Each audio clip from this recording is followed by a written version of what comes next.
we have a question that we have to really, really search our souls about, and where each man lands on that will determine if you fucking about this actual life or you just a marshmallow.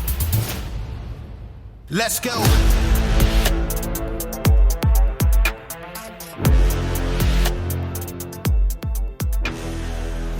Welcome to Citizen. We've got a special guest today, Maj Toure from Black Guns Matter. And this is round two. We tried to start this before, but it fucked up. So let's get back into that conversation. You say that the only white guns are stormtrooper guns. Do you mean like actual Star Wars or? Actual Star Wars. There's no shit. The stormtroopers are actually real now, but no, like unless you're doing like some stuff long distance in the snow, your gun's probably black, or like you were saying, it is probably Gucci. And I mean, if you run the gun long enough, that Gucci paint gonna come right the fuck off. So it just is what it is. Yeah, I'm not a big fan. I don't know. I don't even like Cerakote. It changes the weight of the weapon. I'm not a fan of it. But anyways, we're not here to talk about fucking gun aesthetics.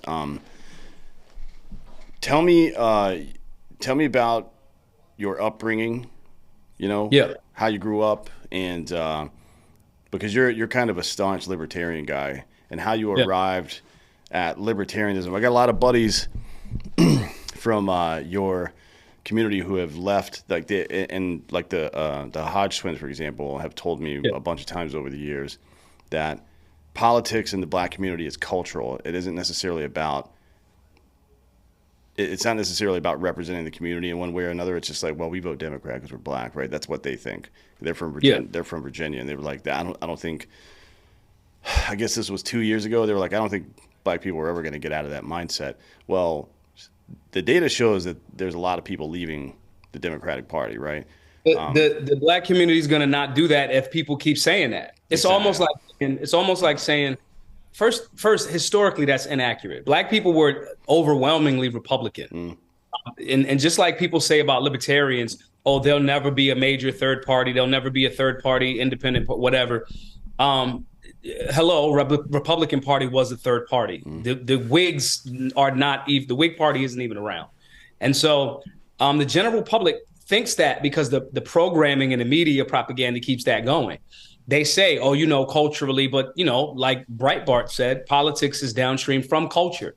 The problem is when you are consistently doing a psyop on a particular group of people, demoralizing them in some way, and if they are prone to it, and that's any human, any group of people can be prone to that. When you at war and you throw leaflets out of an airplane over to citizens saying, we're going to murder all of you, the citizens, unless you surrender. There's a lot more of those citizens are going to press the brass to, unless they all from the warrior class, are going to press the brass to kind of surrender unless, your family will die. So there's a certain level of media propaganda associated with that. In the demographic, if we keep telling people, this is what we do, this is what your group does. And then on top of that, the people that actively work to change that when progress is made, the GOP or certain parties, whatever party says, this is an unwinnable district. A perfect example I have of that is two things. One, Kimberly Klacik was in Baltimore and ran for a seat a few years ago.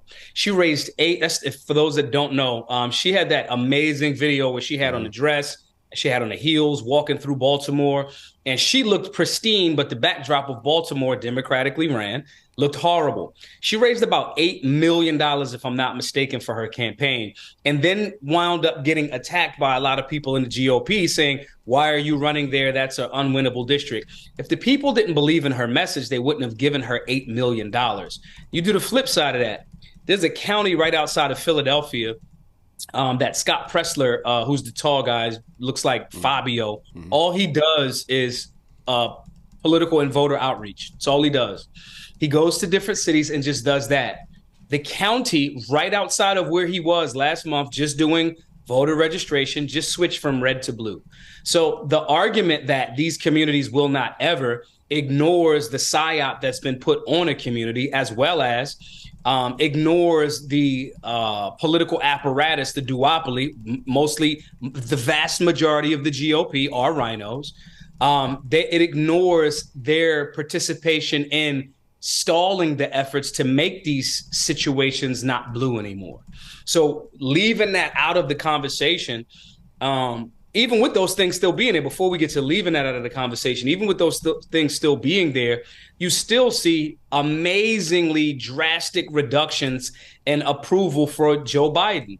The messaging and the propaganda is working in regards to the reverse engineering. When you have somebody like Trump that goes, everybody in the hood loved him. The media propaganda showed up and said, this dude's racist. And again, I'm not a huge Trump fan. I don't think he's pro-gun enough. However, we got to call that spade a spade.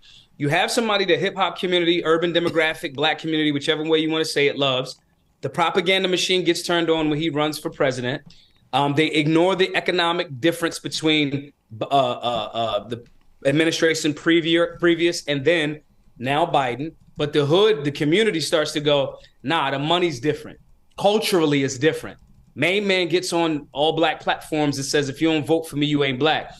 I think Joe Biden was the last run of, we can put anybody. They ran Joe Biden like Chip Kelly felt about his hurry up offense forever. I can just implant any quarterback here and just run the offense. It doesn't matter. I think this last administration, especially coming off the heels of the work and the economy that Trump had the machine humming, the hood is going like, nah, fuck that. I think that now more people are being open and honest about that. And the heavy lifting is being done by Democrats. They just took him off the ballot or are attempting to in Colorado. He has not been charged, convicted, or had a trial for insurrection or sedition or any of that. So then they now become constitutional scholars with the propaganda to try to, but the hood is just seeing it. That's my point. And so if we keep tapping out and going like, yo, it'll never be, it's historically inaccurate. We aren't paying attention to when people are making progress, and we aren't paying attention to how many rhinos are actually endorsing that because they benefit from that duopoly. Yeah, for sure. You know, I've said a lot over the years that at least Republicans had the decency to ignore black people for like the 70s, 80s, and 90s, whereas the Democrats just told black communities that we're here to help, but then they would just give them enough resources or assistance to keep their heads above water and never actually achieve upward mobility, right? Like they say, solved problems don't get out the vote, right? And it's like you can ask any of these black community leaders from back in the day. They're like, well, the only time politicians show up around here is during election season, right? But the fact that the ground teams, and I've been seeing this for 8 years now, the fact that the ground teams from the Republican Party haven't made it down to black communities to court individual voters and explain to them why smaller government actually makes their lives better is fucking stupid, frankly. I mean, not that they would necessarily win everything, but over time, you know what I mean? Like the Democrats want to change the voting demographic by allowing mass illegal migration. If you're a Republican or a conservative person, you should be doing something to court more voters, right? I mean, they're just kind of hoping for the best. And it's not surprising. The Republicans suck at winning elections. They're not even trying to hope at win. They don't want to win. I've spoken at CPAC for years, back to back to back. The last time that I was there as an individual speaker, I was on right in front of Trump. It was me, then Trump, when he was president. And I gave a breakdown of the greatest conservative of all time, Booker T. Washington. Excuse me, Frederick Douglass. I gave that the first black dude to run for president. With what was it, Susan B. Anthony that ran at his Veep, I think, or some shit like that. Frederick Douglass was so amazing. His story is so crazy as a conservative. That is the Republican Party. That's the history of the Republican Party. I took a picture of Frederick Douglass without the beard and without the hair, and nobody knew who he was in the audience. Nobody. And this is the opportunity for the GOP or all of the investors, the people at CPAC, if you actually want to win. And I'm not saying that the people that run CPAC don't want to win. I'm saying that the educational component of informing people, you could push back against, I could solve the whole Republicans are racist thing in a week. Like I could do that shit in my sleep. You have to start talking about prominent black conservatives. But for some reason, you just don't want to. Maybe you believe that, oh, that's playing the race card. No, it's not. And you're in the middle of the game. The other side is painting you as a racist. You have historical people Malcolm X, conservative. Dr. King, conservative. Malcolm X said the most dangerous being in the Western hemisphere is the white liberal. If you want to play the race game, if you want to play the conservative liberal game, whatever. If the black community is impacted by this amazing historical figure that's literally an example of going from criminal to reform criminal to good man to husband to damn near change the world, right? And he identifies as more conservative, but you don't want to have that conversation about it, right? I think that there's a misnomer that I had for a while too. For years, I tried to work with the NRA early on, beginning of Black Guns Matter. And people told me was like, they don't want to win. I remember a buddy of mine, Rob Pincus, said, Maj, I applaud that you're trying to work with them because I know that you know this answer. They know the answer too, but they're only interested in selling 4 or 5 million memberships and 4 or 5 million to 4 or 5 million people. If there's 100 million gun owners in America, you're logically thinking we should go after the other 95, 96 million for memberships, for whatever, and make this thing a powerhouse.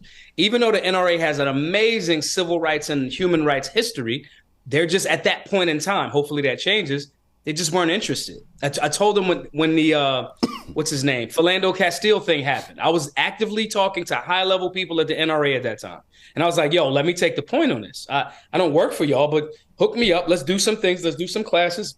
This is an easy one.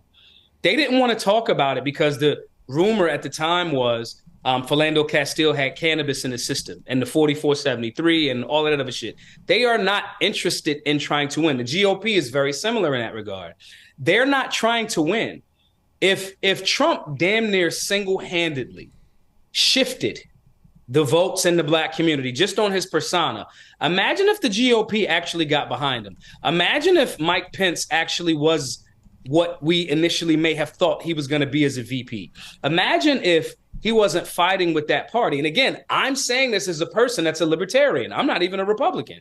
But the libertarians are the third largest political party, and we're still fighting to get ballot access. So some of the same rumbles that the GOP initially had to get, become, second in command, for lack of a better term, libertarians as a political party have dealt with, but we don't have as much power on the national scale as we do locally. Libertarians can convince people locally in individual conversations very, very simply. Libertarians are what Republicans are supposed to be.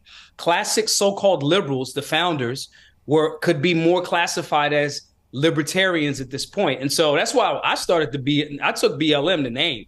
Fuck BLM, Black Lives Matter Incorporated. Not saying that Black Lives Matter don't matter, duh, right?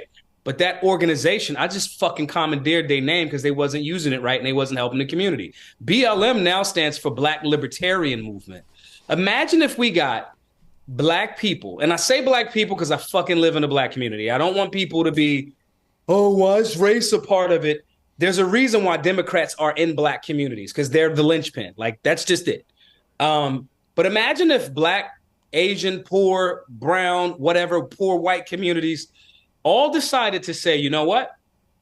Locally, on a decentralized tip, we are going to just start voting libertarian. We're going to curate the libertarian message. We're going to educate people about it. And we're going to get candidates that are in alignment with that are actual public servants, and we're going to put them in office. Damn near immediately or damn near overnight, you would start to see Democrats and Republicans start going more in the direction of liberty, more in the direction of the Constitution. Why?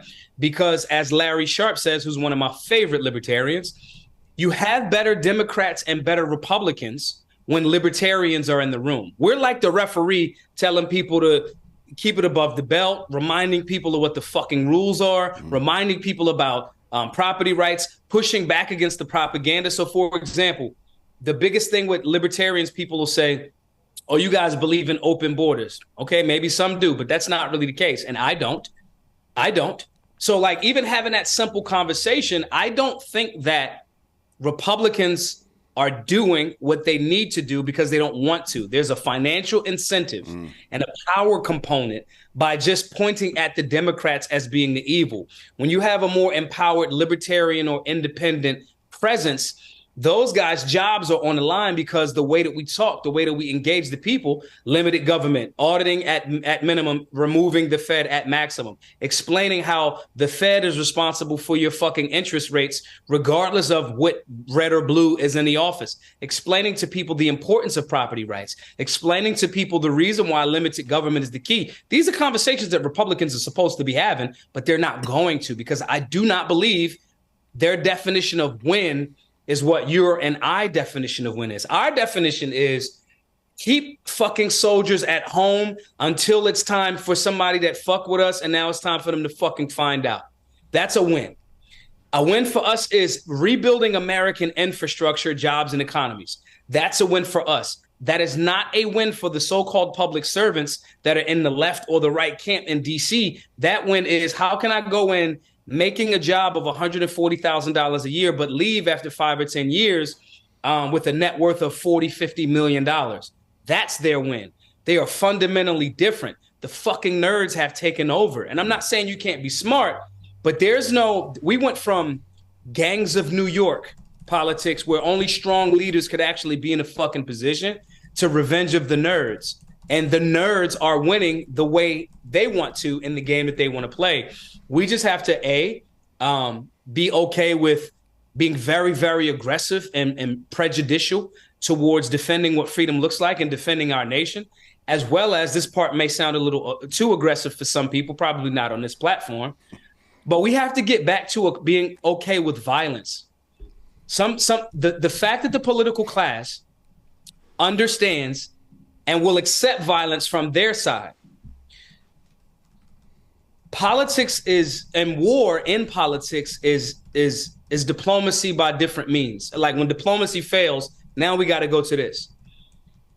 We have become so civilized in that regard that the powers that be, and we've asked for more government, more shooters. We've given the monopoly of violence to the state, that we aren't willing to say, nah, we not doing this. I got kicked off of Twitter for saying I would assault people doing sexual things to children. That's where we're uncomfortable with violence. I could say I am willing to assault someone that does sexual activity to children.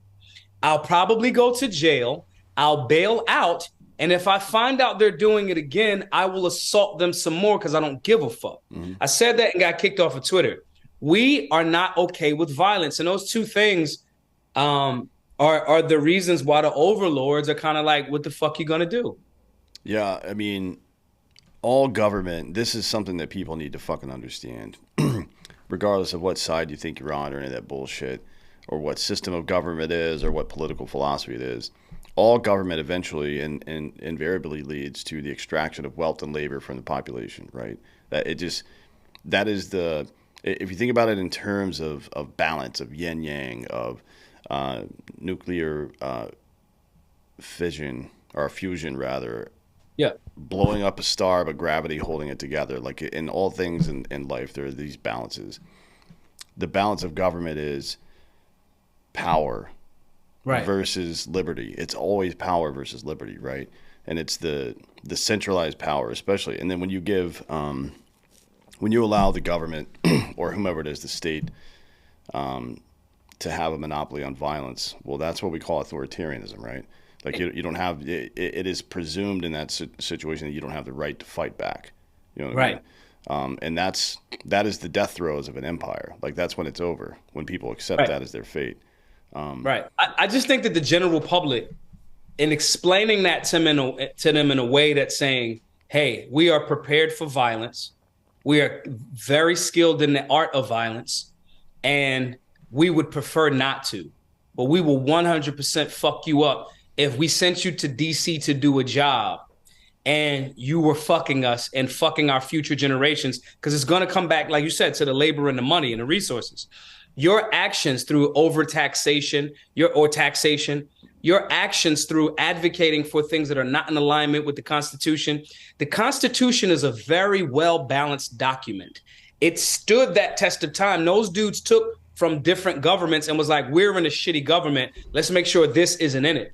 And if we send you to we send you to DC to do the job of defending that. And if you don't, when you come home, at the bare minimum, we may just ostracize you and not support your businesses or any of that. The problem is we've allowed certain people to say, oh, that's political or economic terrorism.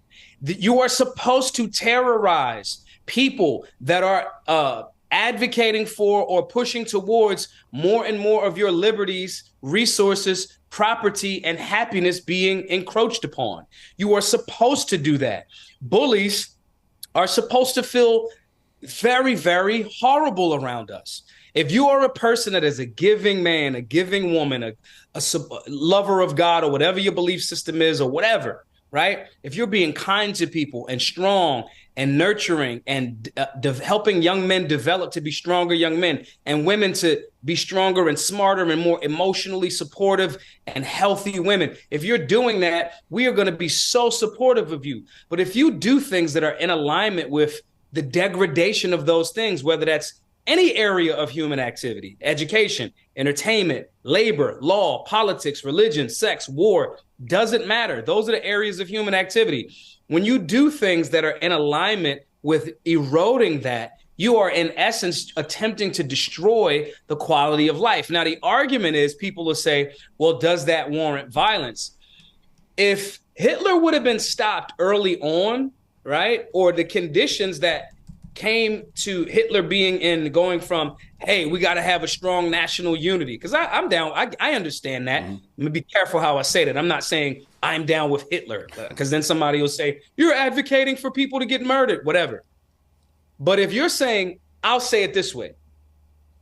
If you're attempting to weaken America where I live, the black dude that is fully aware of some of the most heinous racist shit that has happened in America, I still live here. So I'm having the balanced conversation. I live here. The shit is lit. The little bit of freedoms that we have left. If you're willing to do things and encroach on that, the end result is still going to be authoritarianism and a totalitarian government. So I would rather smack you in the mouth very, very early before it gets to somebody sees that you're absolutely a fucked up human and a piece of shit, and they put a bullet in your face. Both of those are violence. But now we've succumbed to this thing that, like robbing old ladies is I'm gonna stay out of it. You're a pussy. You're a marshmallow. If you see someone attacking an old lady, you're supposed to get involved. That's the end of the fucking sentence. The American credo is being bred out of us, and I fear, and I use my words very carefully, I fear that we are not, we're past the halfway point.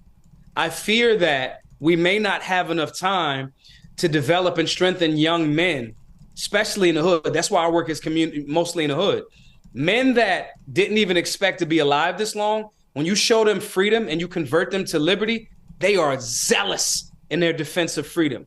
I am a little bit afraid that the middle class and people that have had a comfortable way, as most in America have, aren't willing to be hard enough to actually fight against the tyranny that's coming, because it looks like a soft tyranny. But when you have a sitting president, you see what happened to Trump. And now they're trying to keep him off a ballot, trying to attempt to use weak 14th Amendment arguments for someone that hasn't even been charged for the thing that they justify as the reason to keep him off the ballot. At what point do we say enough is enough? At what point do we see the legislator that enacted that, and do we not at least pour a fucking bottle of water on it? Something has to be done.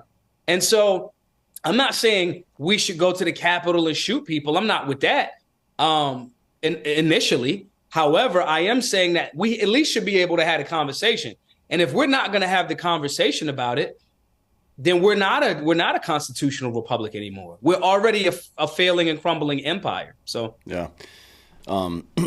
Regarding nationalism, G.K. Chesterton said that men didn't love Rome because she was great. Rome was great because men loved her. That's the essence of nationalism. And it's not. I don't know how it's been cast as some intrinsically evil thing. It's like you should be proud of the shit around you and take care of it. That's what it fucking means, you idiot.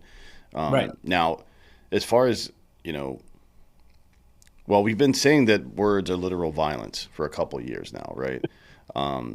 And then the people who believe that have done quite a bit of violence in response to this perceived violence.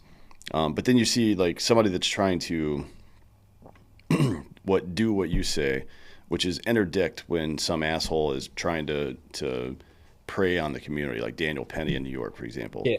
A guy like that going on trial, the people of New York should have just marched to county lockup and pulled the doors off the fucking hinges and told them, like, you are not going to do this. You know what I mean? Yeah. Like, everybody wants to talk about the big picture, but nobody wants to do the small work. That's a fucking problem. You know what I mean? It's like, you want like, this has been my problem with the old Libertarian Party before Dave got involved, was like, they just wanted to run for president to get some national notoriety, and that was it. There's no ground game. They weren't fucking cruising around explaining their position to anybody and shit like that. But doing that little stuff, that's what really fucking matters, because there's a lot of us. There's more of us than them. They can do the big stuff because it's centralized power, but we can do all of the small things that they can't do, and that's how you fucking win. It's not just how you win; it's how you easily win that fight. Right. It's like saying it's what we're doing with the Mises Caucus with decentralized revolution. There's a guy that some of the listeners may have heard of. His name's Klaus Schwab. He runs this thing called the World Economic Forum.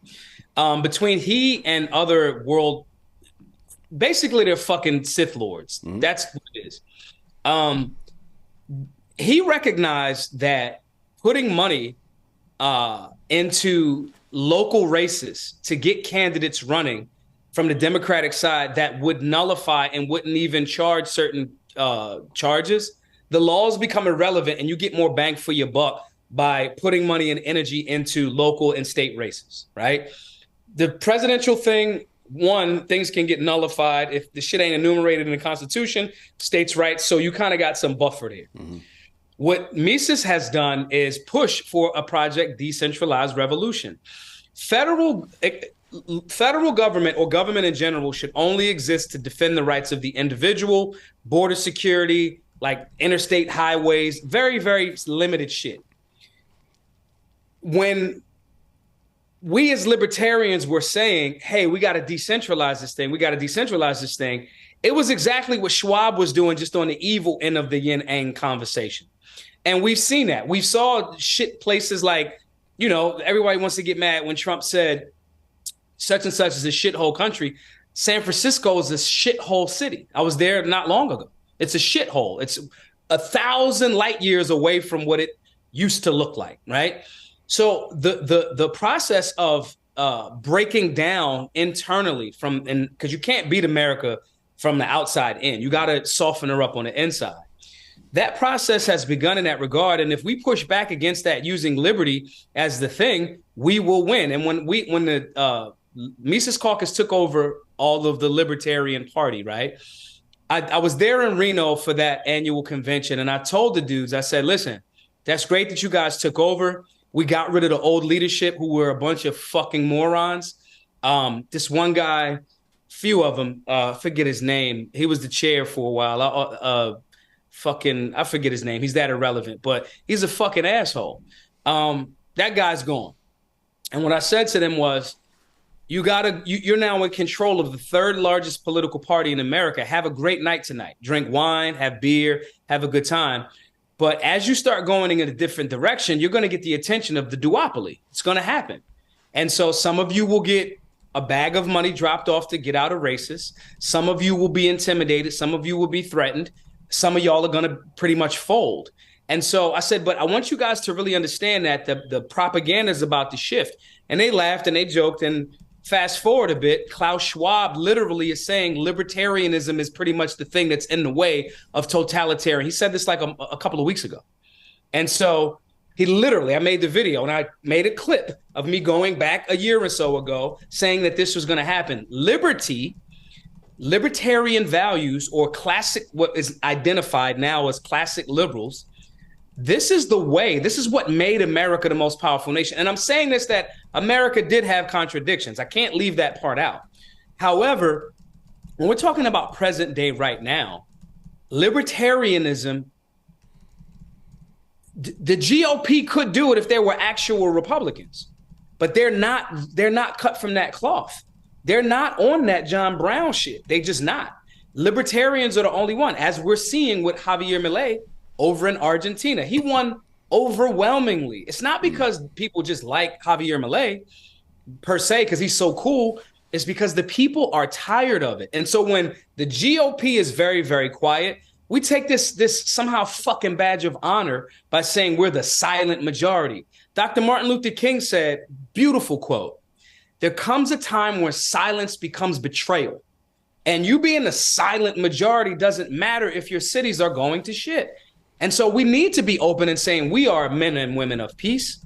We are 100% in alignment with you doing whatever you want to do. But we will 100% fuck you up if you continue to violate and erode that. I think that the Libertarian Party is the only party right now that is willing to say this and proclaim it loudly and apply it in a decentralized manner that is willing to do those, that ground game, that grassroots game that's necessary. The Democrats did not come into power by just going central initially.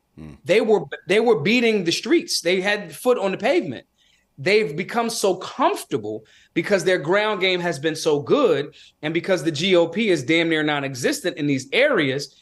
That was also an opportunity for us as libertarians. And I honestly believe that most people that are Republicans are holding on to an ideology that current day Republicans in the political class are not anymore. Well, you got to be really fucking dumb to believe that shit. I mean, they've expanded the government, the largest expansion of the federal government history in 20 years and 15 or so $1 trillion worth of wars.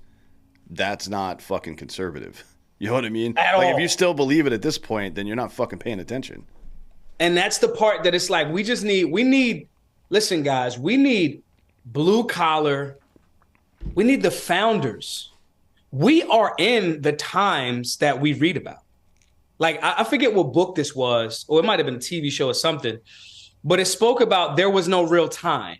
Like, all of these stories were just like dreams that we're in the actual story all over again with like fucking iPhones this time or like cars that, whatever. But these are the same stories of like Jesus in the state. You know what I'm saying? And so we really, in essence, and I'm more specifically speaking to men that's listening to this, you're supposed to be the fucking leaders. We need to be in shape. We need to be in the range. We need to be homesteading. We need to be homeschooling. We need to be stronger fucking husbands, craftsmen, artisans, all of skills, tradesmen. You guys are the fucking founders. You're it. And if you in the hood, I don't give a fuck if you white, black. I don't give a fuck. You are the carbon that they're trying to fucking reduce. You're it. And so we just got a really, really serious question that we have to ask ourselves. Like, this is a question that I've asked myself, right? Even in some libertarian circles, right? The reason why I probably won't get on, let's say, maybe Joe Rogan, I might, right? But the reason why I won't get on some bigger platforms that are hip hop based is because I've made a commitment to be like merged with the idea of liberty. That means proclaiming it, articulating it fully. That means living it. That means advertising it. That means the vast majority of my day, all I want to do is fuck up corrupt government. That shit is fun for me. That shit, I love it. I love making politicians very uncomfortable and very afraid. I also like sitting down and learning from politicians that are actually doing a job. One of my good buddies is Thomas Massey from the great state of Kentucky. Love that dude in that position. Would love to have him as a president, but then I'm scared for the fucking people of Kentucky who they'd get. Yeah. My point in saying this is we have to make a decision. Do you want to align with the thing that is going to have you popular, right? Because you can be popular.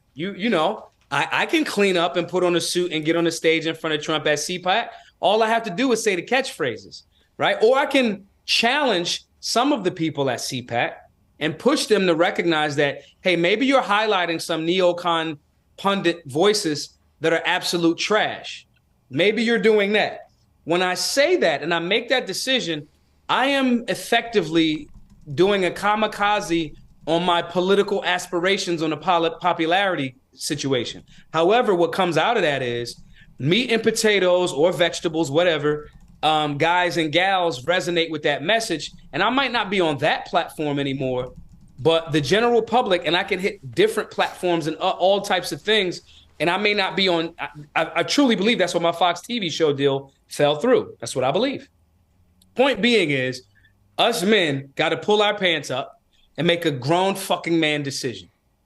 Do you want to be what the founders were, that actually course corrects and saves this nation? Or do you just want to be popular? You can be the Benedict Arnold. You can be that. You can be the guy that's just saying, oh, it's only about absent black fathers, when that myth is debunked. Black fathers are amongst, even the fucking CDC got that right. If you want to say these tropes and only tap into Thomas Sowell, right, and ignore Walter Williams, if you want to say back to blue as like this blank check, which is asking for more government, they are the foot soldiers that do the bidding of the Democrats. That's the reality. If you want to gain popularity, then just say the catchphrases. But the catchphrases are how we have 50 trillion, endless wars, hundreds of military bases. These are young men that would be better suited learning plumbing and electrical, living and running a small business in their small town, being able to run a business from their community, help that community economically, politically, and socially, as opposed to potentially getting their head fucking blown off in some war for some rich dude to protect a oil field. We have to ask ourselves, what do you want to be? If I wanted to be popular, I would not do fucking half of the shit that I've said here. It's not about popularity. The founding fathers were facing death. You're getting fucking hung if this doesn't go right. What did they do? George and the boys, fucking December Eve, Christmas Eve, got in a fucking boat, went across the Delaware River to fucking kill the opposition. We're just asking you to wear some fucking t-shirts and support some companies and some podcasts that are actually in alignment with your actual liberty. But you got a fucking question that you got to ask yourself, and every man got to search their own soul. I am afraid, bro. I am afraid. I believe that the conditioning and the propaganda and the fear is so entrenched that I believe that I'm afraid. I'm afraid, and I'm not afraid of much. America could not be here anymore the way that we know it. China owns a lot of your shit. And I'm not saying it's like anti-Chinese people. Some of my Chinese American friends are some of the fucking hardest fucking workers ever. So I want to be clear about that. But if the CCP is buying a bunch of your shit, and if your elected official on a national level is selling them sections of your fucking electrical grid, America cannot be here the way that it is. And at what point are we going to put down the popularity contest in regards to I got mine and I'm saying the catchphrases for my YouTube channel, right? Or are we going to risk? I've been kicked off of Instagram 4 fucking times. I'm really good at selling drugs. I'm really good at selling drugs. I would 100% have $10 million. It's legal now. Cannabis is legal. If I was not doing this over the last 7 years, right? Making the urban demographic be the largest gun buying demographic, the newest largest gun buying demographic, I would have $10 million in cash. There's no doubt about that. But I have to make a decision. What good is the $10 million in a nation that A, is going to keep overtaxing the shit? My homies in Cali spend 40, 50% of their bread in fucking taxes to the government. We have a question that we have to really, really search our souls about. And where each man lands on that will determine if you fucking about this actual life or you just a marshmallow. Yeah. Plato said, if you do not take an interest in the affairs of your government, then you're doomed to be ruled by fools, right? Said that a couple thousand years ago. This is nothing new. This shit's been going on for a very long time. Wealthy and powerful people have been trying to extract labor and wealth from people and manipulate currencies and manipulate people's minds for as long as government has existed, really. But, you know, it's a question of leadership. You know, that's what the founders were. They were leaders above all else. You can make a list of superlatives or a list of traits that they may have had, but they were leaders ultimately. And what a leader does is personally set about to improve themselves, right? Educate themselves, make themselves fit, whatever it happens to be, and do the work required of them to earn their citizenship. Right. And then the second stage of that is to teach every motherfucker you run into, everyone who will listen, to do the same. You know, because that's how a revolution works. It's viral until it becomes endemic. That's how revolution really works. Like right. Revolutions that are fought militarily, there's another fucking 50 years afterwards where there's still social strife or people trying to get their comeuppance or some bullshit like that. But ones that happen this way are different, man. It's like once people have control of their own lives again, they will naturally spread it to others, and they will be resistant to anybody who comes and tries to take it from them again. But we just just lost that. That's why I started. Right. That's why I started learning how to grow food. When I learned after like the world wars, like grannies in little gardens is what almost like kept the supply chain of food happening for Americans. You know what I'm saying? Yeah, like, and when I mean, like shit, a couple of things, like, grannies' gardens, pemmican, shit like that. That's the only way we survived. Right. When I found that out, I was like, oh shit, I don't know how to grow food. I drove down to in the RV, a few friends of mine run this thing called the Green Haven Project. It's in Miami. It's in this rough part of Miami called Overtown. Overtown is known as the like Harlem back in the days, like the 20s, the Harlem of, you know, Miami, of Southern Florida. Overtown also got the nickname. Actually, they made a movie with it was depicting Muhammad Ali, Malcolm X. It's called One Night in Miami. And that hotel that they were in that movie, it's all in that area. Anyway, they have this thing called the Green Haven Project where they teach people from the community how to grow. It's a 2-acre plot in the middle of Overtown, which is like right up the street from like very high end Miami. And they just teach people how to grow food organically, no chemicals, no pesticides. And then they give the food away to the people for free.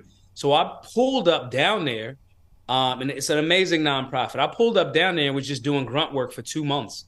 Like I just was living on this garden. I think it might have been July and August, or August and November, September. I was down there. All I did was just be down there doing all of the grunt work because it was like the prep season for them, for that climate.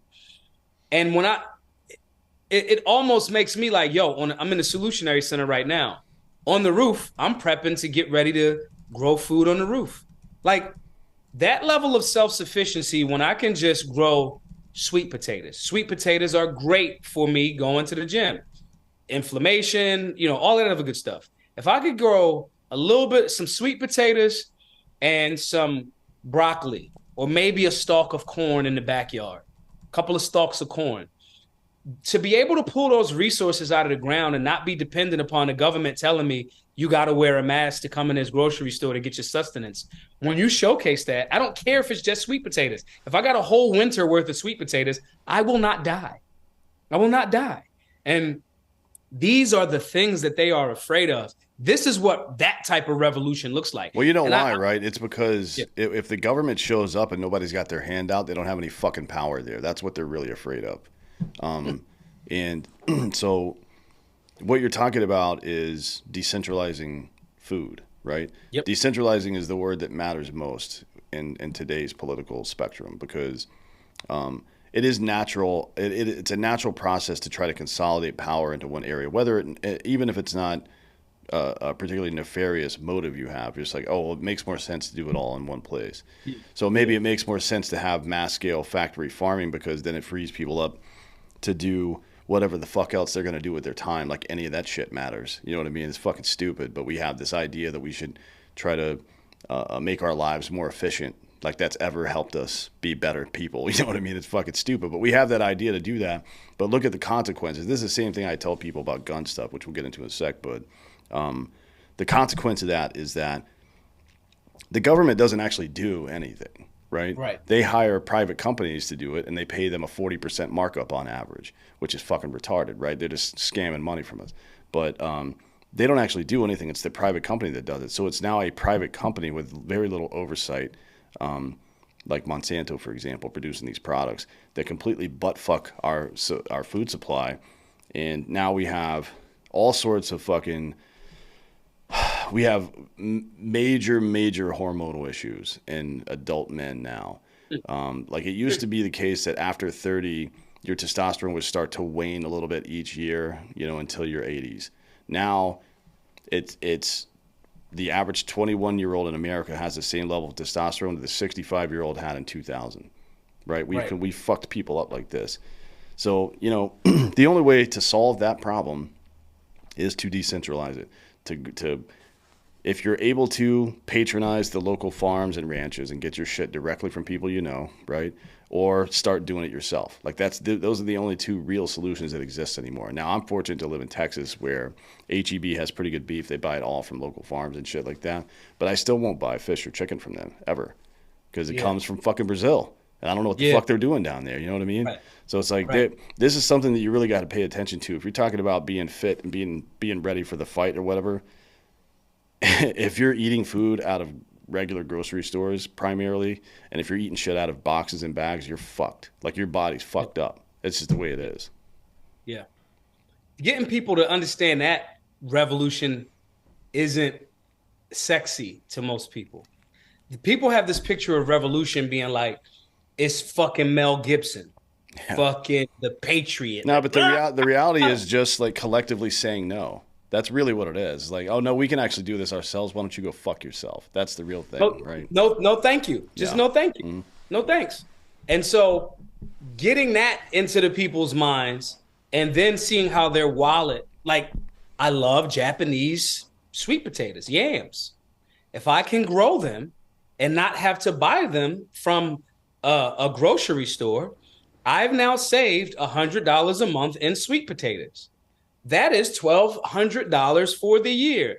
Me and my family can put that into maybe a trip or invest that. So in next year, we'll turn that into a trip, whatever that is. Explaining that to the people in a way, and then making them understand that the reason why government has so much power is because they've put together the infrastructure. It hasn't come easily for government. It's like the settlers to America, like the starving times happened. The indigenous people helped. Like, and no one's going to disagree with that. That's the story of Thanksgiving. So hopefully they wouldn't disagree with it. Right. So like you're fucking don't know how to grow food, and you got to dig up your dead cattle and dead horses to eat them. This didn't come from like ease. And so similar to Democrats and government hasn't gotten into power with ease. They got it, and now they're working on maintaining it. But they do that because they provide things for you after they took your money from you. Cut out the middleman. Use your money, your resources, your skill set, your network to develop things. We're going to be getting some land in the South because I'm done with big cities. After the whole COVID shit and everybody fucking folded and all of the big cities that's supposed to be so tough. Meanwhile, I was going down to Texas, Florida, and it was like, yeah, we line dancing. We don't know what the fuck y'all are doing up there. We don't know, but this is what we're doing here. And a lot of the places during the time that I was there. And so showing people like, yo, we got to dig a well, bro. We have to dig a well. Yo, you have to, you want to go to war. You need munitions, and not just ammunition. You need supplies. You need painkillers. You need these things. How do we store these things? Government, by stealing so many resources from the people and mismanaging those resources, is still able to provide vehicles with dash cams and armored fucking bulletproof vehicles for their shooters. That is because they built something. If you're not willing to build it, don't say you a patriot. Don't. And I don't care what community you're from. If you live in America and if you want to say fuck the government, you want to say I want to be healthy, you have to figure out alternative means of what type of water you're putting in your body. And I don't just mean drinking, because this is an organ too. And when you take that shower, you're still getting some of that fluoridated water in there. So if we migrated from a lot of these cities where there's those centralized components of control, again, like you said, for may have not been nefarious initially, but it's fucking control. If you start going, hey, me making $100,000 a year and owning my home and not fucking the bank that's owned by the bank that's owned by the bank that's owned by BlackRock, me actually working hard for the next 4 or 5 years, buying a small 3-family home, being conservative about how much sex me and my wife have because we can afford 1 or 2 children on this. We make a good, solid life for ourselves. We grow some food. We have our own water supply. We still have access to the internet. You give up some of these fucking creature comforts, and then you get more like-minded people like that. And then before you know it, hey, man, let's build a restaurant. Hey, can we pool some of our resources? This is how communities are built. But when you allow the grid or the government over time, when you allow yourself to be completely dependent upon the grid that they built, you almost to a certain extent got to kind of like shut the fuck up. It's almost like we're not in America. Like we're not in the House of America anymore. We're in the House of America that the government is creating and controlling. And if you choose to accept and stay there without doing some of this shit on your own, you almost can't really complain. Well, here's the analog to that, right? It's allowing the state to be in charge of your personal security, right? Yeah. Like I am defenseless and I hope that the cops get here in time. Right. Fuck that. But we will say fuck that, right? And still allow it. But even the people who are more or less capable of defending themselves, a lot of those people are still heavily plugged into this stuff. You know what I mean? And refused. I mean, that's why so many people got those stupid fucking COVID shots. They're like, well, I don't want to lose my job. Like, fuck that, dude. Like, there's no, when I was in the Army, they tried to give us swine flu vaccines and shit. I was like, nah, I'm not taking that. Fuck you. Right. They're like, you have to. I'm like, no, not. Don't. And then they just let it go back then because I was in the minority on that. So they didn't want to make a big deal out of it. But yeah, it's like, you got to say no when shit's stupid. But that's the biggest piece of work that you do aside from just proselytizing libertarianism is, I guess, from my perspective, what I see is the initial step is reframing the concept of gun ownership in the black community and then actually training people how to use them fucking responsibly and effectively as well. We in essence, we are level 1. And I love saying that. I know some of like the best shooters in the world are some of my friends. Some of my friends are like and acquaintances or just dudes that I'm social with, whichever level they are in. Like I can get Nick Irving on the phone, like the Reaper. So my access to information is far beyond where the fucking class is. But your access to your individual skill set doesn't mean anything. If you cannot bring more people involved, you are going to fucking lose. Like, that's it. Like, that's it. They have a team, you don't. Like, I don't give a fuck how many John Wick movies you watch. If it's 10 dudes with guns, with magazines, and you got 1 gun and 1 mag, you're more than likely going to fucking lose. And if you happen to be John Wick, great. You won. Awesome. So for us being the entry point, we tell our students, you are here to learn the basics of safety. You are here to learn the basics of handling, manipulating, and the process of shooting firearms. The nomenclature, the rules, the breakdown, and each person will start to gravitate. Some shooters, they gravitate to competition shooting more. They just like 3-gun. Some of those shooters that start in our classes, they just like CQB. They like, yo, I want to do that because it fucking looks amazing and it's cool and shit. But we're here. We're completely entry level. We started this thing by saying we're going to make the black community be the largest demographic of gun buyers in America. We said that in 2016. That we made that happen by the end of 2019 with less than $300,000 raised. And we just did classes. All we did was just do boots on the ground work. Just did classes. And the classes are free. The reason why I say the $300,000, because that's what we had raised and given away at that time. That's when we were on GoFundMe. And our goal was initially was like $25,000. And every time we would hit the goal, people would say, yo, make it 50,000, make it 100. So we had, at that time, the goal was $500,000. And then GoFundMe later on did some silly shit with the truckers. So we got off of the trucker convoy that were protesting the COVID thing and the mask thing. So we got off of GoFundMe. But saying that to say, within 3 years, we raised and gave away $300,000 to do these classes. And that's cooperative economics, not socialism. That's voluntary donations. There's nothing more libertarian than that. And so the demographic, what I noticed was they just didn't know the propaganda worked. It would be people that would be like, yo, you can just do this. And I'm like, yeah, we get to do what the fuck we want. And that's when I really started to understand the level of programming that was kind of like on people's brain. I mean, it's like I don't think people, because I grew up in a black neighborhood when I was a kid. People don't understand how deep some of this cultural programming goes. They really don't understand it. Like the elementary school to prison pipeline. They don't understand the fear of dogs and shit like that. Why are black people afraid of dogs? Because their grandparents told them to be. That's why, right? They've been raised their whole life to think that shit.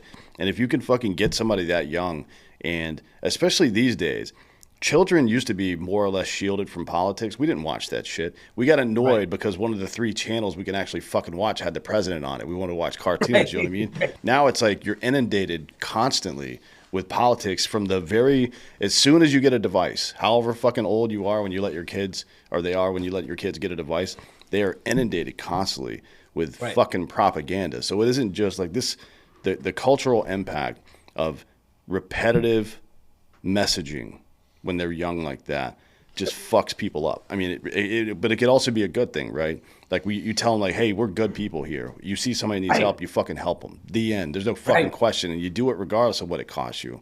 Either one, both of those things are very effective. So you're gonna choose which one your kids are fucking exposed to. That's just the reality of the situation. The reverse engineering on the propaganda is something that I'm very, very skilled at. My background, I've always sold things, right? Years ago, like one of the only jobs I ever had, I worked at Foot Locker. And Foot Locker was really, really good at showing people like upsells. Like if you used to go into Foot Locker, they would be like, you buy some sneakers, they'll try to sell you like socks or fucking shoe cleaner or protector, right? Upsells, psychology, this, and then that translated to I sold weed all of the time. Saying this to say, the sales tactic and the marketing on the black community, and because some people might, oh, he's saying black too much. The poor community, if you live in a poor community, if you do not live in a gated community, you are kind of like in a hood or hood adjacent. You just are. And so the marketing is what I call a beautiful ugly. It's amazing how effective it is. The black community more specifically has been a product or impacted or subject to the longest running PSYOP that I am aware of. It is a psychological operation, even if we only isolate it to politics, right? But when we go back upstream and say culture, when there's a reason why the grandparents said, be afraid of dogs, because that fucking grandparent was right there when the fucking state was sicking dogs and shooting fucking hoses. So there's a psychological operation that works, but it can be reverse engineered. When we start telling people, when guys say shit like fucked up shit, right? Something bad happened to them. And I got this from, some of my Green Beret guys and all of that, like fucking listening to like Andy Frisella and fucking just like Bedros and those dudes, right? When something bad happens, when we go, me and my friends are like, good. Fucking good. We get to work through this shit. Well, it's an opportunity, right? I mean, that's right. Yeah. That's just what it is. And so that reverse engineering to get people to see, look how the government is fucking us over, bro. I take everything and tie it back into getting them back to liberty. The gun thing is just a tool to defend the liberty. When people that are like, social media, right? So sometimes you'll have guys go, oh, he's one of those low IQs. So that's like the underhanded way of saying like black people are fucking stupid, right? I love when they started saying that because then I could take it back from them. So when a goofball is actually being racist, like an actual racist, I'll go, look at this low IQ Neanderthal. I'm going to take everything from this system and give it back to the people. Well, that's how guerrilla warfare works, right? You collect weapons from the enemy and you use them against them. That's how it works. And these days, the weapons aren't bullets and bombs. It's fucking propaganda. And words. Yeah. And words. Malcolm X used to talk about that a lot. When he was in his prison stint, he read the dictionary and the thesaurus and copied every word like a few times. So when I say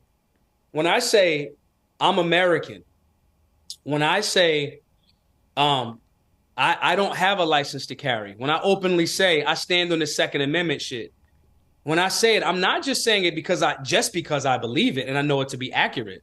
I'm saying it because it's an example for young people that were only told, in my demographic, were only told, oh, you know, that's only for like white people. You know, that's a part of that cultural psyop. And it's almost like saying, what the fuck? It's like when people say black people can't be racist, right? I know what they're trying to say, but you're almost trying to steal my agency away from me to even be a shitbag. I get to be a shitbag if I want to be.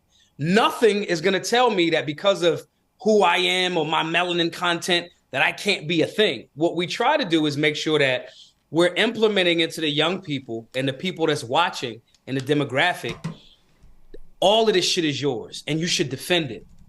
And if we do that, and if we tie that back into the Constitution, the Bill of Rights and human rights, we limit the government and we get a demographic that is not afraid to die. Most of the people in the hood that are alive and made it, again, their perspective is, I didn't expect to be alive this long. So we can convert those folks and get them on board and have, like me wearing a shirt. The general public will try to make it seem like criminality is the monopoly of the fucking black community. And that was one of the biggest pushbacks that I used to give to like a lot of neocon pundits. I'm like, y'all are doing this shit wrong and that's not true. Just because we in the community don't mean we fucking cool with the killer. Like, that's not okay. And so that level of reverse engineering, especially with guns and empowering people, especially women that feel a little bit nervous. I got friends, homegirls that's fucking strippers. Some of my homegirls are actual prostitutes. And I'm just like, bro, you have a rough job. You should fucking carry a gun. Here's how you can go train. Here's how this is what you do and this is what you don't do. This to me is being more Christ-like than me just proselytizing and kind of like just talking about the shit. And so doing it in this demographic, we knew if we could translate the information properly, we knew that it was going to go over like gangbusters. Yeah. And again, within the first 3 years, all we spent was $300,000. And we fucking made it happen. The NSSF numbers happen, show it. All fucking SHOT Show looks 1,000% different now than when it looked like when I went the first time. And I have to be honest and say that's by and large because so many people have taken into that message. And white dudes all over the fucking country were like, bro, fucking thank you. Like, I've been trying to explain this shit, but I just lack the programming language to get past the fucking, the first level of programming. And so, and it's broken down that racial barrier. It's broken down the propaganda that presents it as only a racial barrier. Oh, I walk into the gun range, every white dude in there is like a fucking Nazi. Bro, or maybe he's just in the fucking gym and likes and has tattoos, kind of like fucking me, right? And everybody else we hang out with. You know what I mean? It's stupid.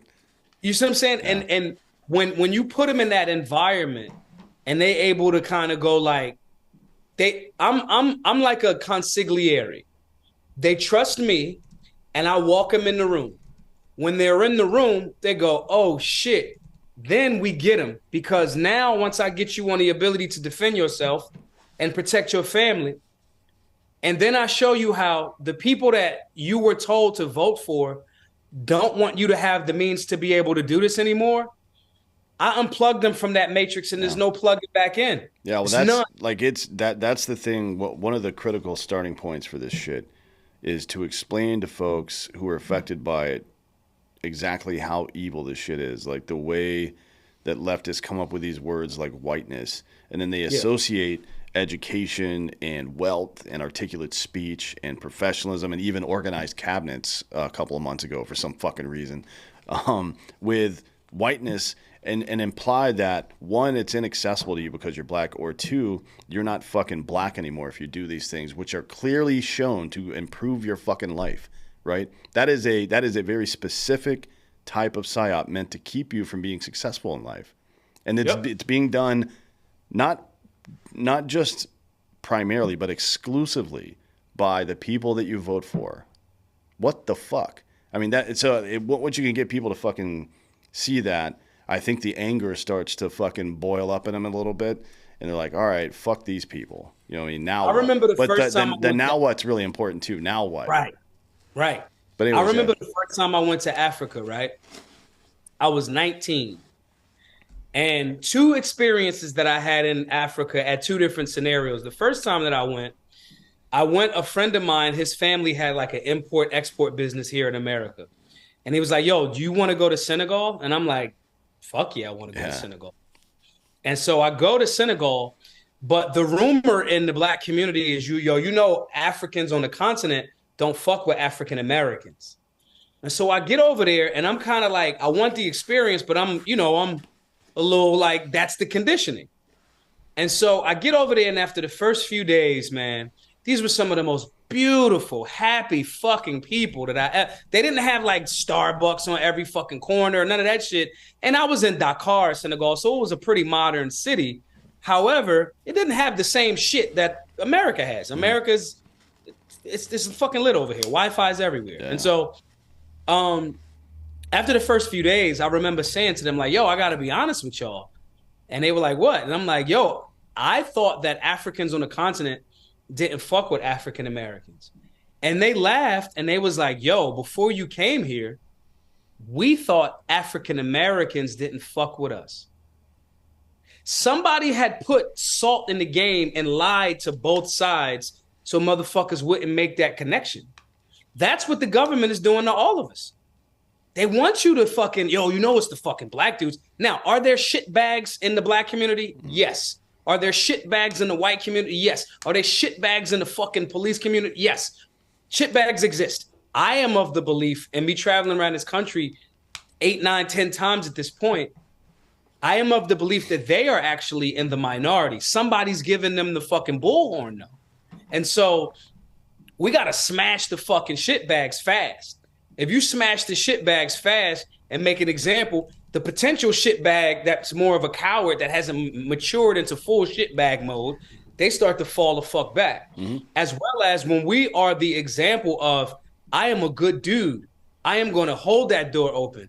I am going to fucking carry the grocery. I am going to do all of those little things that you talked about earlier. So that was the one example in Africa that I recognized like, oh shit, is somebody telling us it's an unseen hand pimping both sides. And then you think about every war that's ever happened and how that might have been a big part of it. You know what I mean? Like how many times have the plebs been tricked into fighting each other over some two dudes fucking beef? And then when fucking I learn about Bacon's rebellion in Virginia, where they was like, yo, fuck the state telling us what we're gonna do, and black and white people work together. Then I'll talk about the fucking Black Panther Party that had white people in it. Like they were saying all power to the people, not just black people. And when you start to see this, you start to go, oh shit. Now my life was steeped in it because I was raised in Philly. And so I at any given moment, I could go months ago, I took another tour of Independence Hall. I go down there often. In high school, I was going down there often because when I was in school, I sold weed. And so I would either, if I made a whole gang of sales, I would either like get out of there, or if it was too slow, I would get the fuck out of there, or I would get blasted. And I would go take tours of like City Hall, of like Benjamin Franklin's print shop, of the Masonic building, of just all of this fucking history that's in Philadelphia. The places that everybody in the hood does not go. We don't go to the Rocky Steps. It's just fucking, oh, that's some tourist shit. So I used to go to these places. And so I would be exposed to, in high school, Patrick Henry. In high school, Thomas Paine. The fucking Marines were originated in Philadelphia in Tun Tavern. So I was being exposed to all of this shit. Then when I would go back to school and I was exposed to other information, two things would happen. One, I would connect in my mind Thomas Paine fighting for freedom or curating the message for damn near all of the founders that followed him. And even the Thomas Jeffersons and the James Madisons and the George Masons and all of that, right? I would equate that being the same as Frederick Douglass. I would equate that the same as Harriet Tubman. I didn't have somebody putting some game in the middle telling me, oh, this is only this kind of freedom and this is this kind of freedom. I give this example of Kobe Bryant all of the time. Kobe Bryant was obviously an amazing phenom as a high school player. If he would have went to college being 6'6" and being that great player, in high school, no coach is going to tell him he can't do whatever. He's going to play point guard. He's going to play shooting guard. He's going to play forward. He's going to play center. He can skilled enough to play all of those. But when you go to college, you're 6'6", you're only a shooting guard.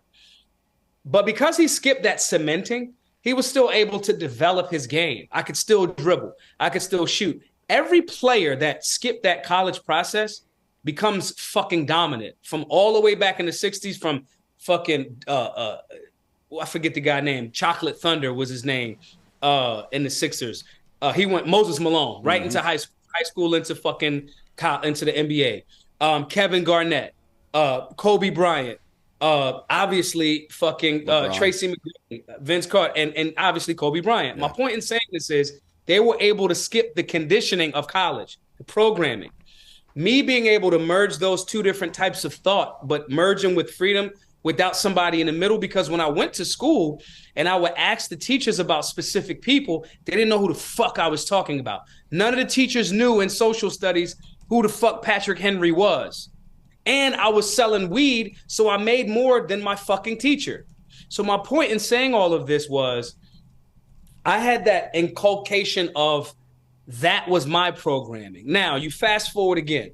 I am also fully aware of the slave trade, the chattel slavery system that was created for America was extremely fucking brutal. This does not mean that slavery did not exist in other parts of the world, because again, I'm not going to let somebody steal my agency. There were I'm allowed to, as the black dude around the planet, own humans. I can participate in that trade. Yeah, the Ivory Coast, I mean, they had about 1.2 million slaves over there. China had slaves before anybody, actually, a long time ago, yeah. But it's like, people say that as a way to try to diffuse responsibility. I don't think that's appropriate. But everybody doing it doesn't like make it less bad, you know. That like, oh, everybody was raping back then. It's not a big deal. Like, what the fuck are you talking about, asshole? It's like, nah, man, it's cool. I raped 10, he raped 7. So who's worse? Like, both of you guys are still fucking raping. Like, it's not okay. Yeah. And so I was able to articulate both of these points, and that was a part of the reason why I had such an interest in Africa. I wanted to kind of see, like, yo, did these guys really know? Or were they like, nah, we didn't know that that's what the fuck was happening. We thought it was indentured servitude. My point in saying that is, another time I went to Ghana and I was having this conversation with a dude, and we were talking about what colonization means and the fight for freedom, the fight for freedom and the struggle around it. This does not mean that you are not capable of fighting for freedom, but if you are fighting for freedom, for your language, for, American history to a certain extent for some black people, because there were black people here before the so-called slave trade. That happened. Like, that happened. The fucking Olmec heads in fucking Mexico they got fucking cornrows and wide noses, bro. Like, cut it the fuck out. They were here. My point is, I was having this conversation with the dude, and it kind of made me recognize how much people don't recognize how colonization or programming actually works. We were there in Ghana arguing about, he was saying that we were never colonized and colonization doesn't go that same way. And we were going back and forth, and I'm saying, no, I'm not saying we can't fight for freedom or other nations didn't do these things. But it kind of devolved into a bit of an argument. And in the middle of this argument, right, because he was in essence saying, your family is from here, the motherland, if you follow your generations back. And I'm like, I understand that. And I do agree with that somewhat. But what I was trying to, as this conversation continued to go, he started going into his native language, which was French. He was an African dude, Ghanaian. His native tongue was French. And I'm arguing with him in English, and we're in fucking Africa speaking European languages. And my point in that was, at this moment, I kind of recognize we are on a black ass country and a black ass continent arguing European languages, and I can't convince this person to understand how colonization works. And this is the reason why I took the approach with Black Guns Matter. I don't think people would kind of believe how mentally colonized, with all of the freedoms that we appear to have. I don't think that the general public takes the time to really think about how mentally colonized Americans are. Yeah, because then you got to do something about it. Right. If you admit that problem exists, and it isn't the same kind of fucking mind virus that has become the woke mind virus in education and politics and business, and what that affects what we've been talking about with the black community and just being fucking hammered with propaganda all this time.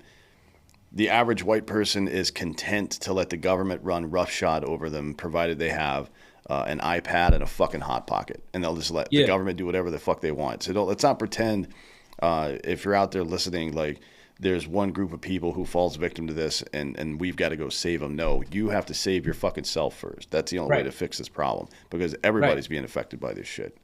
And that's the part that I'm just like, I could see that same unseen hand going like, yo, it's just them, or they're the problem, or that doesn't involve you. You're good. No, when you step back from the fucking enormous elephant, when you close to an elephant, you kind of you right up on it. You can't really see how big a fucking elephant or even a hippopotamus. If you get that close to a hippopotamus, those fuckers are like they're very violent. Yeah. But like when you step back and look at the enormity of it, right now, in order for your marriage to be respected, you have to get permission from the government. Right now, I was in a zoning board meeting this morning, a Zoom meeting. These are developers, right? We're developers are trying to do things and develop the community. The zoning board will tell you what we were in there asking for permission. We know more about building than you motherfuckers. We're Ron Swanson. You're the random fucking guy in fucking Home Depot. We know more than you. But we're asking you, can we have permission to build this thing on the property that we either own outright or got a mortgage from the bank on? That's another check on your so-called freedom. I don't care what your race is. When you're talking about the cultural component, as an American, I had to make sure that I explained the black issues as it related to the racist practice of gun control, because it 1,000% was started to stop black people from having the Mulford Act, in California. It was 100% just racist shit. Even before that, even when you go to the first mass shooting or federal gun grab was the massacre at Wounded Knee. Like, the fucking Deacons for Defense had to create armed patrols to protect the Student Nonviolent Coordinating Committee. The Deacons for Defense and those guys had to create armed battalions to defend some of the college students before the 60s that were fighting for civil rights. All of these things that came up. And then I started just adding, the fucking full auto, the fucking gun control act, and back in the day with the Italians, these reckless Italians who were looked at as subhuman at a certain point. When I started to see that and continue to step back from the elephant, I can explain to every so-called racial group of American how gun control was specifically there. Here's where they fucked you over. Oh, you're a Chinese American? Cool. Here's your point in the timeline where they was fucking with your freedoms and your ability to defend yourself. Oh, you Irish? Man, got a whole lot for you. The fucking largest fucking thing was you guys. Oh, you're fucking Italian, Irish? Oh, you're Irish. They called you a fucking half a man.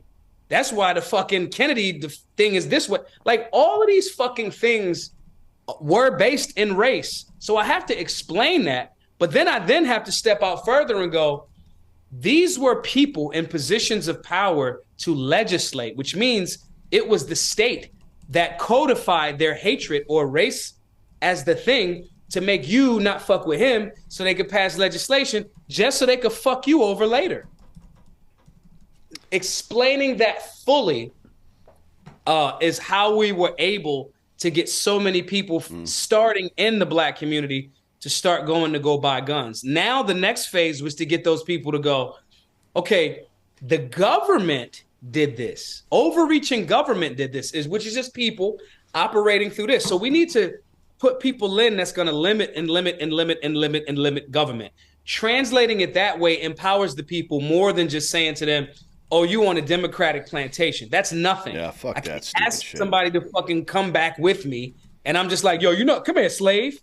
Yeah. I'm not fucking going with you, bro. Yeah. And then the next step after that is to fucking make this metaphor of ants in the jar real for people. Like black ants and fire ants, you put them in a jar, they'll coexist and mostly ignore each other, actually. But you shake the jar, they kill each other, and never stop to ask who shook the goddamn jar. And you know, to your point from a minute ago, you were kind of alluding to it. The largest single lynching event in American history was Italian people in fucking New Orleans, right?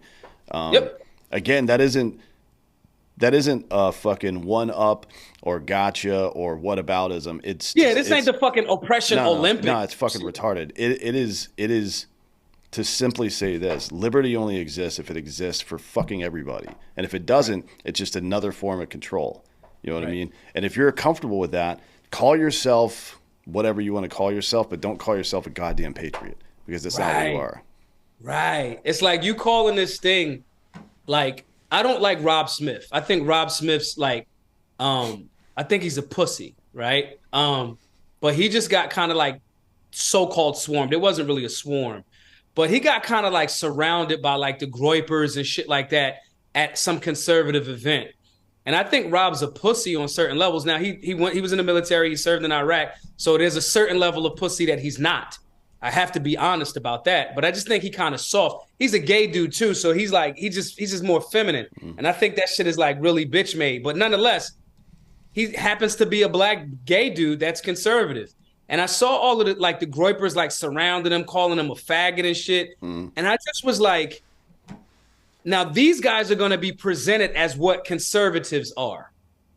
And it's not. And so like conservatives gotta kind of like tap in there and be like, nah, this ain't what this is. When somebody says that's like stolen valor, like dudes that, bro, if you got deployed and if your job was to just make sure that the fucking Wi-Fi was working, that's a valuable part of the fucking team. But what you don't do is act like you was getting bodies over there, saving the unit. Like, we're not doing that. There's certain lanes and situations for everybody on the fucking team.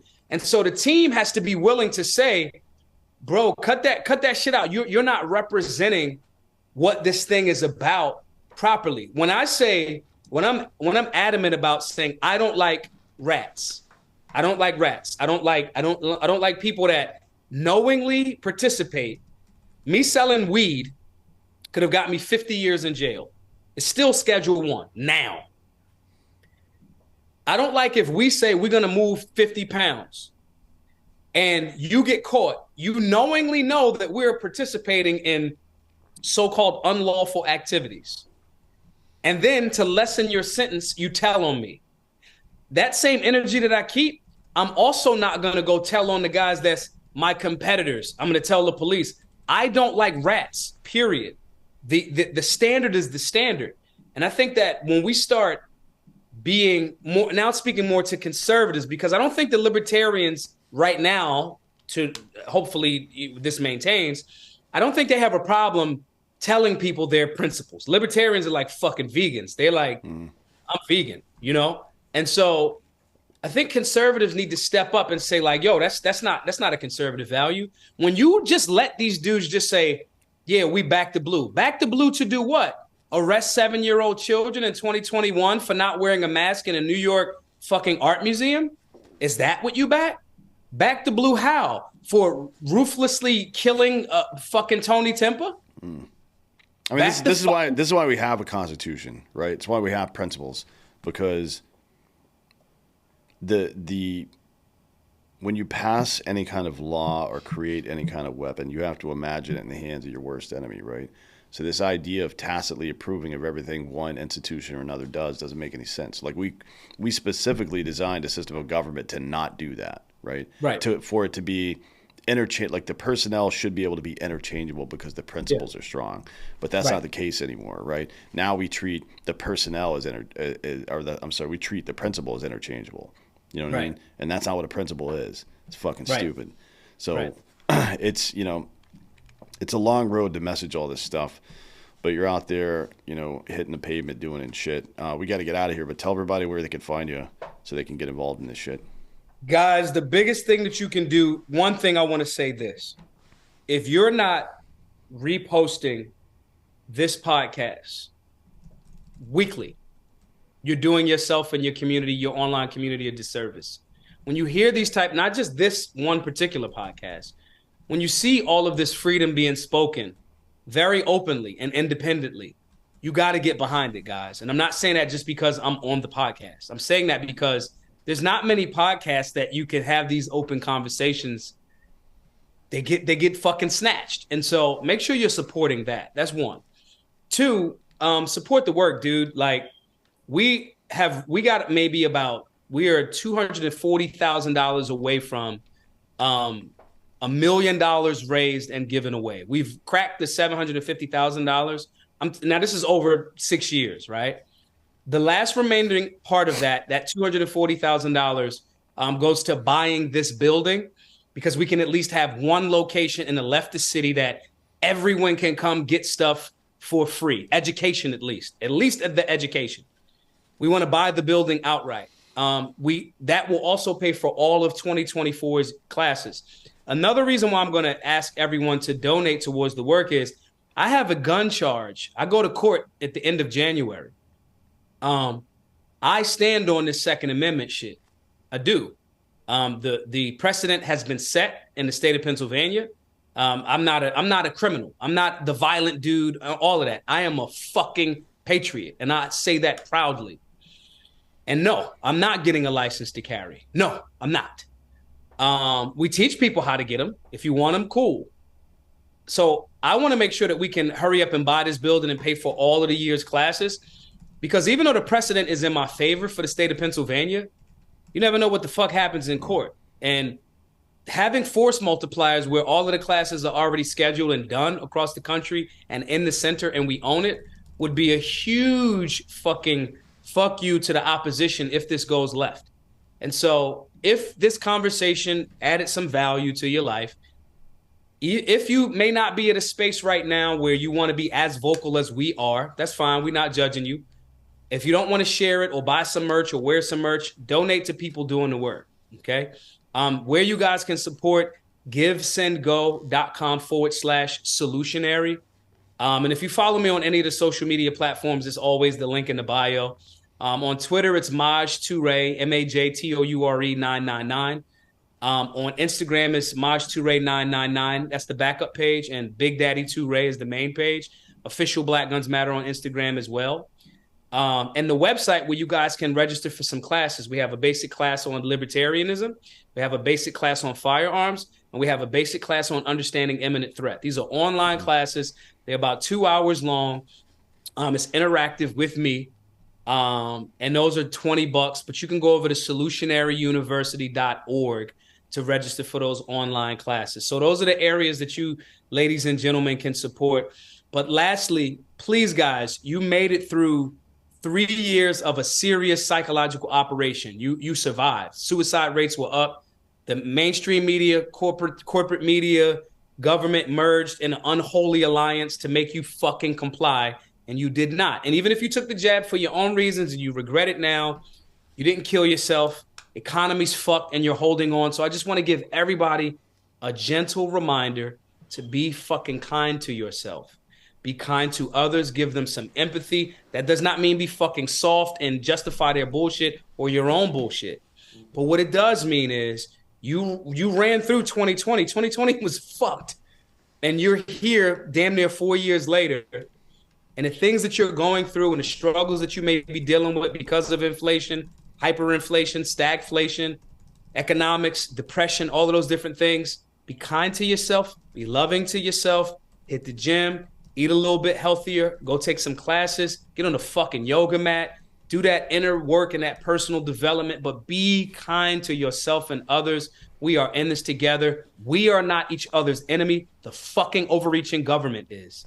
And so with that, I'll leave it that way. Thank you so much for having me, bro. Yeah, man. Thanks for coming. I really appreciate it. It's a good message. And yeah, remember that shit. The enemy is never each other. It never is. It's always some asshole or some group of assholes, actually. But either way, keep your head up and go check out Maj Toure. Check out Black Guns Matter. And yeah, like and share all this stuff. Again, thanks for coming today, man. I appreciate it. Thank y'all. I'll see y'all in a bit. Yep. And thank you all for listening to The Spit Citizen.